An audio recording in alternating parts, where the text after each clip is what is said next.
What's up, guys, and welcome back to the Figures of Sport podcast. You're here with your boy Brandon, and guys, we've got a lot to talk about this week.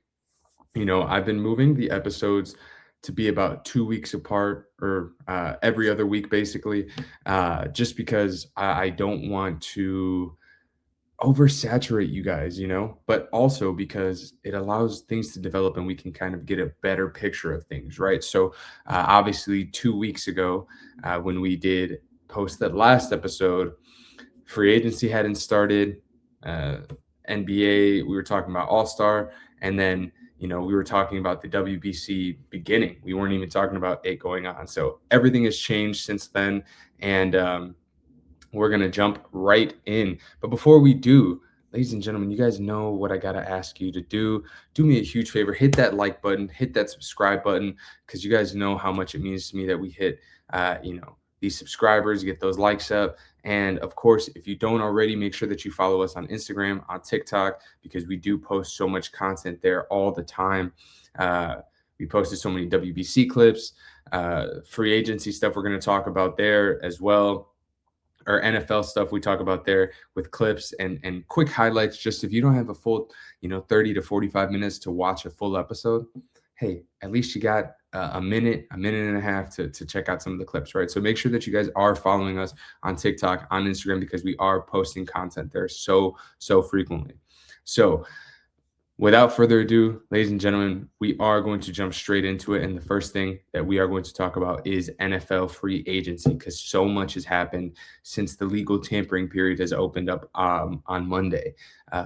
Legal tampering opened up on Monday at, I believe, I'm in the Central Time Zone, so 11 a.m. Central Time. And we saw a lot go down. But before we even got to free agency, one of the biggest dominoes before free agency had to fall, right? And that was the Maxx Crosby trade.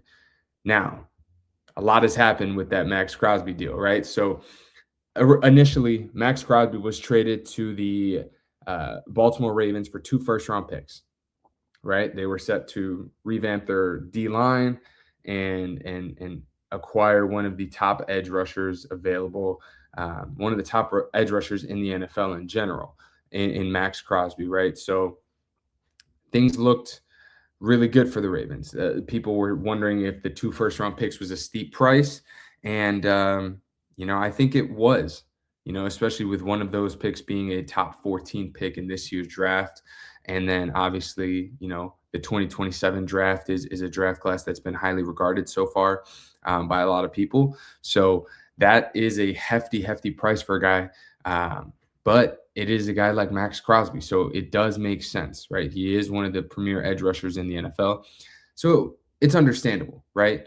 But fast forward a few days later, you see that the trade was rescinded. The Ravens backed out of that trade because Maxx Crosby failed his physical, but immediately after he fails his physical, within the next 24 hours, they end up signing Trey Hendrickson, a free agent pass rusher from the Cincinnati Bengals, to a 4-year contract. And again, very fishy. A lot of people are wondering whether that deal was made, because of the fact that, they realized that Trey Hendrickson's price was going down. He wasn't going to get the expected, AAV that, pass rushers of his caliber were probably going to get, especially as a guy who's 31 years old, coming off of an injury and a season where he didn't play the full year out. But they do sign him to a massive deal. And again, it just raises some questions because of the fact that you start to wonder if this deal or if that trade was rescinded because of the fact that they realized Trey Hendrickson's price was going down. And then they realized that they can get a premier edge rusher without having to give up draft capital, especially 2 first-round picks.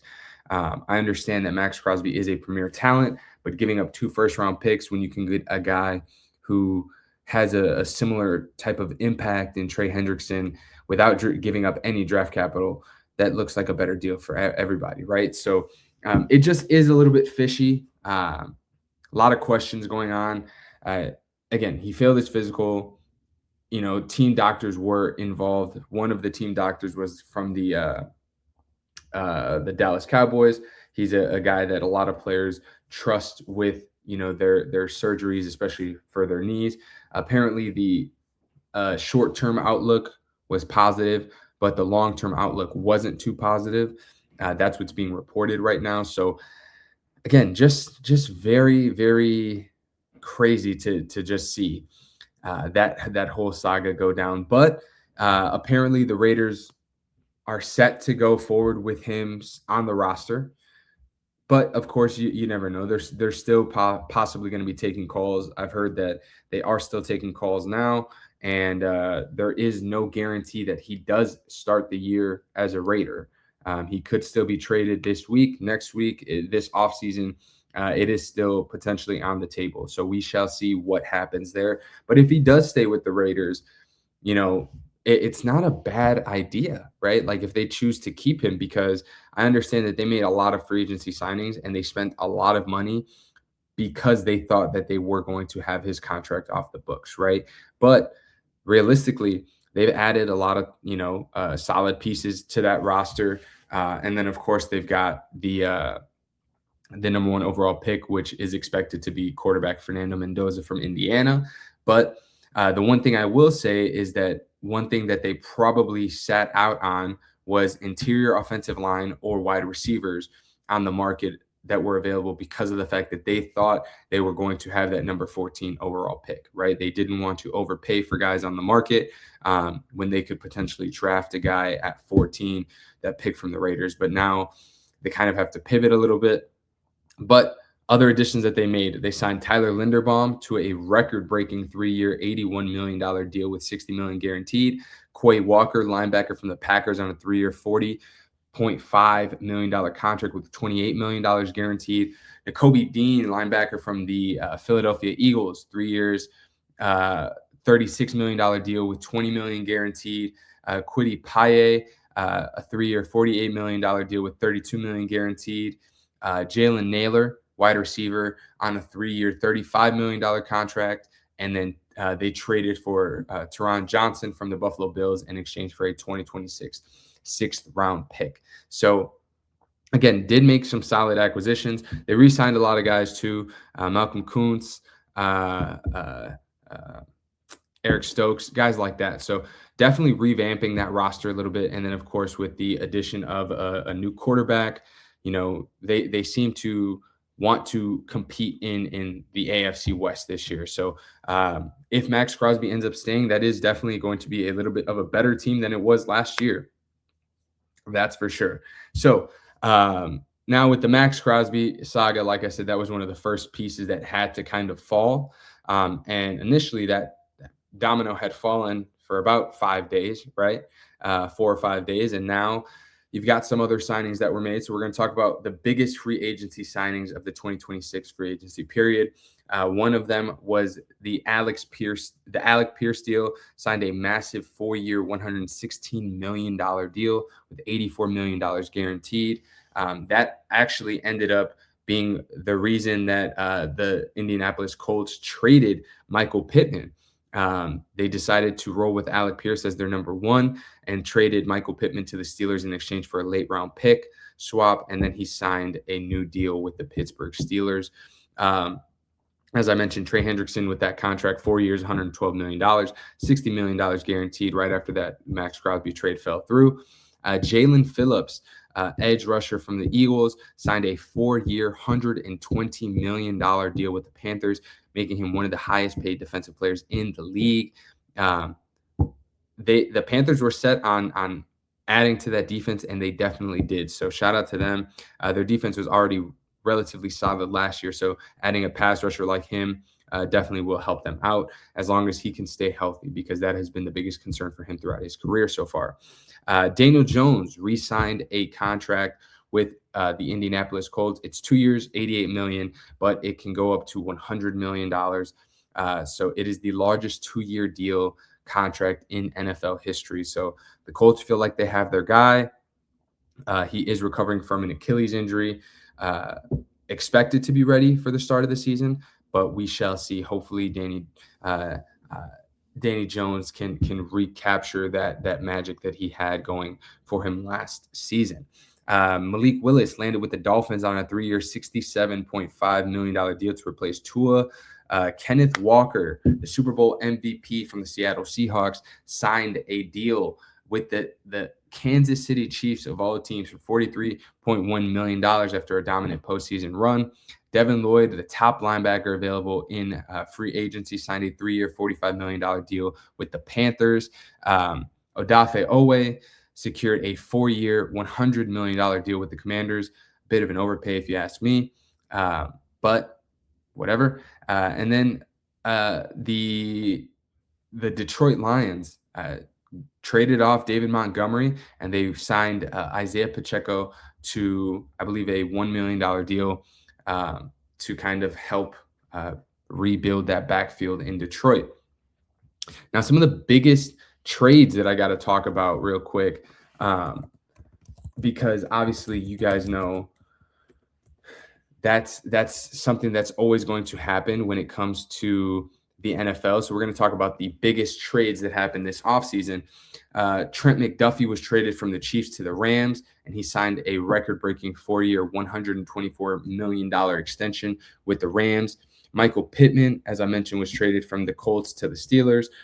Geno Smith was traded from the Raiders to the Jets, back home where he started his career. I mentioned David Montgomery was traded to the Lions. From the Lions to the Houston Texans. They also released Joe Mixon in that. So they now have a revamped backfield as well. David Montgomery goes from being the number 2 guy in Detroit behind Jahmyr Gibbs to now being the number 1 guy in Houston. They traded him for an offensive lineman and some draft capital. And then Tavondre Sweat was traded from the Titans to the Jets in exchange for edge rusher Jermaine Johnson II, reuniting him with his old head coach, Robert Saleh. And then I really don't want to butcher the name. So the defensive tackle from the Cowboys, Osa, was traded to the 49ers for a 2026 third-round pick. Like I said, just don't want to butcher that last name, man. I want to show some respect there. So those are some of the biggest trades that we saw during the free agency period, getting guys in some new places, signing some new contracts. So you guys know, though, the NFL offseason never sleeps. So as I'm recording this right now, we could have more news that comes out. And if there is anything that is, very important for you guys to know, I'll make sure that I highlight that. I'll come back in the episode while I'm recording and get that in for you guys somewhere. So now you guys know, too, that when it comes to talking NFL, I got to talk about my hometown team, the Chicago Bears. So we're going to talk about the Chicago Bears 2026 offseason right now. So first things first, gotta say, goodbye to DJ Moore. Thank you so much for that catch. Thank you so much for showing up and showing out against the Green Bay Packers this year, man. It really, really kind of motivated this team, this city. So shout out to you, DJ Moore. He was traded alongside a 2026 5th-round pick for a 2026 2nd-round pick.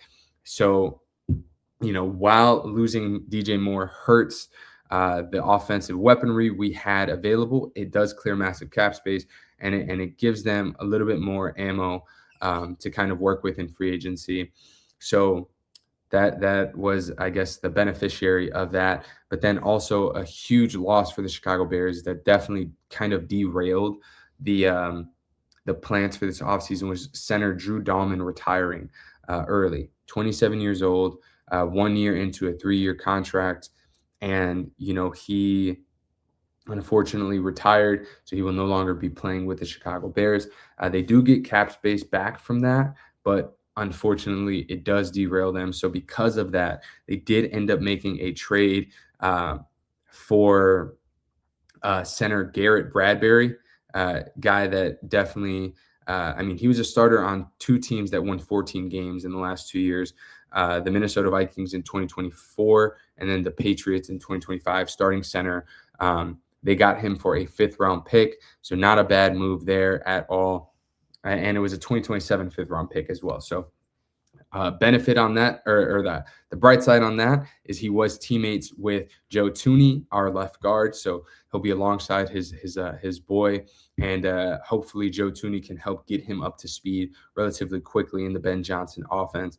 Um, you know, he's a guy that, from what you see, what you hear, he's not going to be a guy that maybe is as impactful as Drew Dalman in the run game, but he does do some similar things in the pass game. So hopefully, though, being alongside guys like Joe Tooney, Jonah Jackson, and then having a guy like Caleb Williams that you're protecting anyway, who can kind of have that escapability, that'll help out a little bit. But hopefully, like I said, Joe Tooney can get him up to speed relatively quickly, and we can find our center or have our center going forward.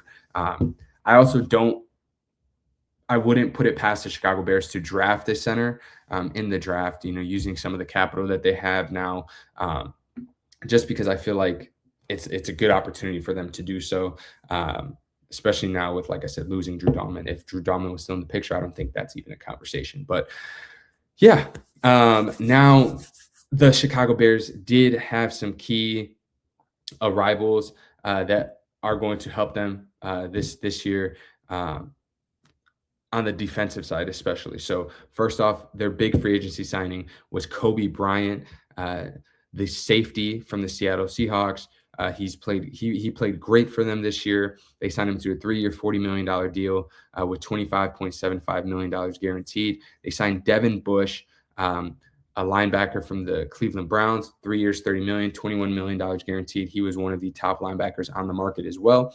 And he's a guy that has played, he's a former 1st-round pick who kind of struggled early on in his career, but the last few years with Cleveland and with Seattle, he's kind of reinvented himself. He's become one of the best linebackers in the league, especially coverage-wise. He was graded by PFF very highly over the last year or so. So that's a great pickup there, especially when you have a guy like TJ Edwards, who is recovering from a nasty injury. And then you also unfortunately did lose Tremaine Edmonds, releasing him as well. So they also signed Neville Gallimore from a defensive tackle from the Indianapolis Colts, 2 years, $12 million. They signed Khalif Raymond, a wide receiver from the Lions, 1 year, $5 million max value contract. Cam Lewis, cornerback for the Buffalo Bills, with a 2-year contract, more for depth and special teams purposes, likely. And then Kentavious Street, defensive end from the Atlanta Falcons, just kind of as a depth piece to kind of revamp this defensive line. And some other internal moves for the Bears, where they re-signed Braxton Jones, Case Keenum, DeMarco Jackson, Daniel Hardy, and Elijah Hicks. Some of the departures that we have were Tremaine Edmonds, who was released and then signed with the New York Giants. Kevin Byard signed a 1-year deal with the Patriots. Apparently, he was between the Patriots and the Bears, but joined the Patriots because of the relationship he has with his former head coach, Mike Vrabel, who's now obviously the head coach for the New England Patriots. And then Nashawn Wright signed a 1-year deal with the New York Jets. They've still got some other free agents out there, such as like Jaquan Brisker, that some people are saying that he could potentially be, re-signed by the Chicago Bears. I don't know if I see that necessarily, just because of the fact that, I think they can go younger and maybe more of a scheme fit, a particular scheme fit in the draft. So we'll see what happens there. But seeing Kevin Byard go, especially for that low of a price, I believe it was $9 million.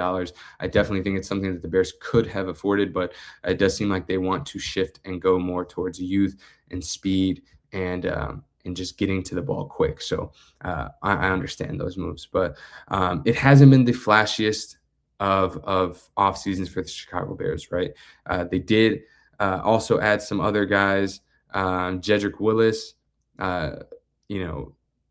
adding depth pieces, especially to that offensive line and that on that left tackle, because Ozzie Trapillo is out with an injury. He will probably miss, if not the whole year, most of the year.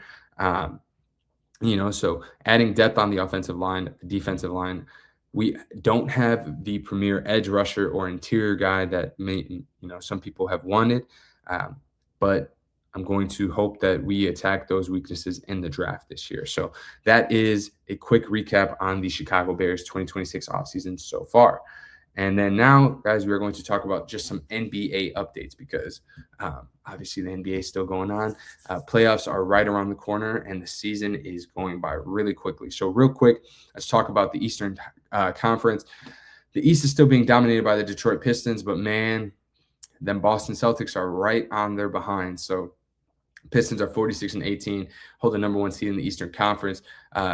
Cade Cunningham is having an MVP caliber season, so shout out to him, man, for balling out. And the West, obviously, still being ran by the Oklahoma City Thunder, 51 and 15, best record in the league. Shai Gilgeous-Alexander is still balling out.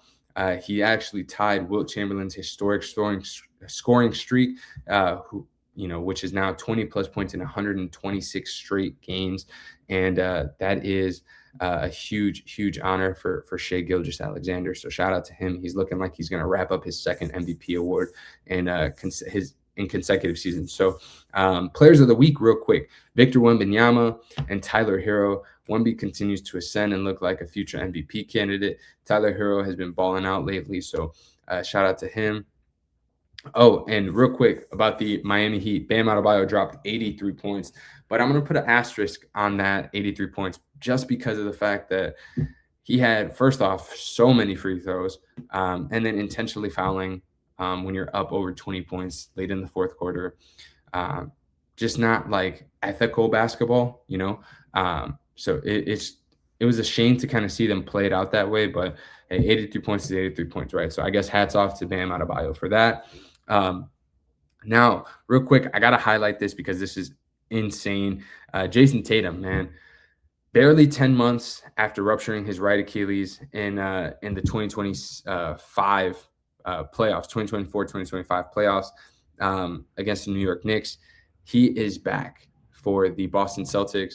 Boston started him immediately, and his first game played against the Dallas Mavericks. He had 15 points, 12 rebounds, and 7 assists in 27 minutes in a 120-100 win over Dallas. And he's played 3 games overall.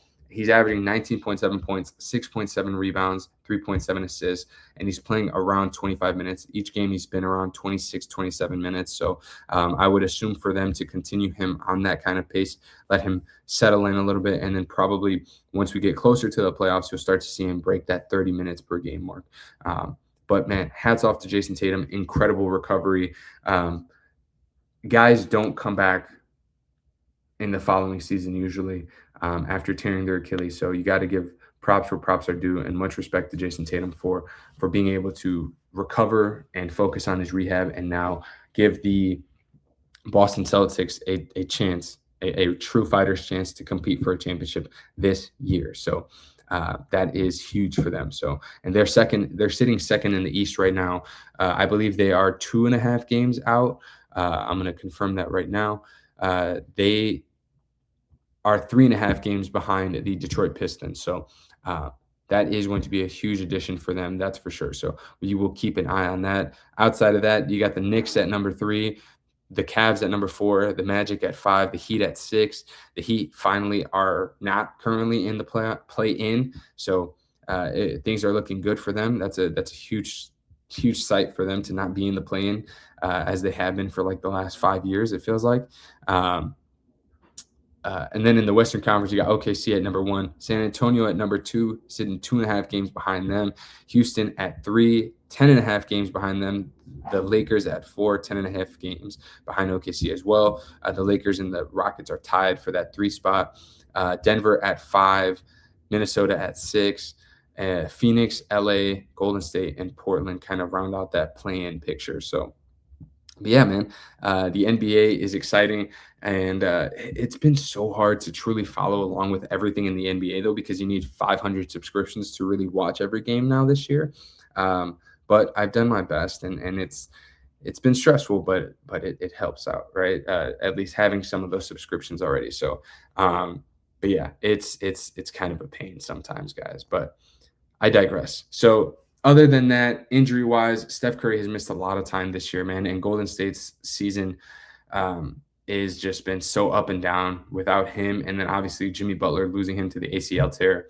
But Steph Curry is expected to miss a few more games, and it's unfortunate, but yeah, they look to have a pretty rough season, um, to finish things out. So I don't know if I see Steph playing too many more games this year. So that's one thing I gotta say. So now, last but not least, guys, we got to talk about the World Baseball Classic. You guys see what team I'm repping. You guys know where I'm from. WBC, man, WBC time. So the pool play was absolutely electric. So the first thing I want to highlight are the pool winners. So Pool A had the winner was Canada. Canada defeated Cuba 7-2 on the final day to jump past Puerto Rico and clinch the top spot in Pool A, unfortunately. Pool B, Italy, surprising one there, right? Italy shocked the field by beating the U.S. 8-6 a couple days ago, and then later crushing Mexico 9-1, finishing as the Pool B champions. Their win over Mexico also secured Team USA's advancement as the runner-up. And by the way, Mark DeRosa, who is the head coach, I believe, for Team USA, kind of assumed that they had already made the quarterfinals and didn't put his best team forward when they played Italy. And it's a bit embarrassing that, you've been involved in Team USA for so long and you understand things, but you completely botched this. So they are lucky that Italy made it a priority to beat Mexico.